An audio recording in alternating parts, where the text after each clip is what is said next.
Ok. Para descontrair, eu quero contar uma historinha aqui. Posso? Claro, dentro. Tá tudo muito tenso aqui hoje.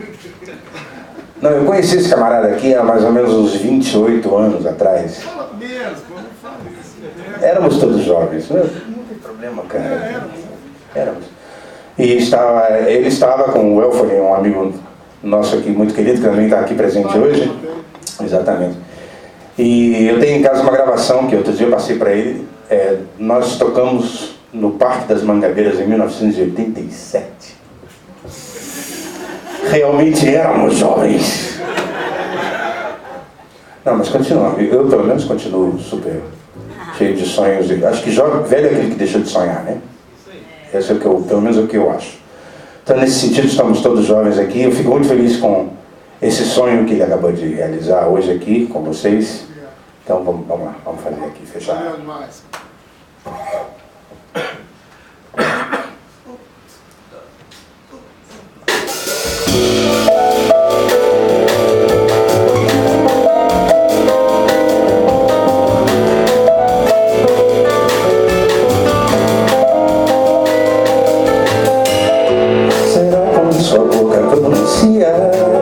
Palavras que a sua mente julga apagadas. Será quando esse mundo lhe dirá como você sempre quis conhecê-lo?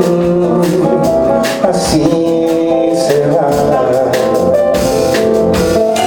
Eu sei quando ir esse mundo tão nu, saberá muito bem, você vai saber do que tive medo dessas ruas. Saberá por que segurava suas mãos, apagando os traços do seu corpo. As suas palavras darão conta de que tanto vazio dói, sempre vai doer.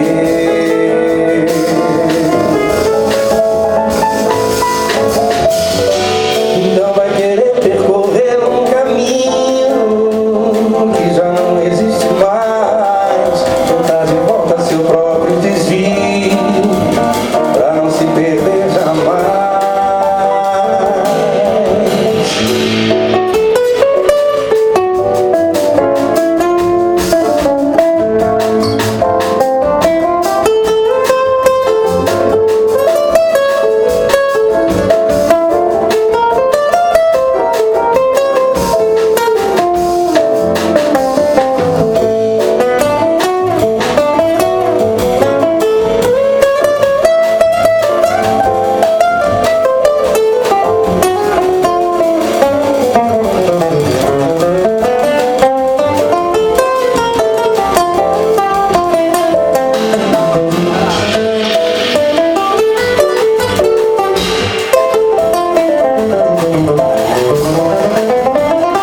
Pessoal, mais uma vez, muito obrigado.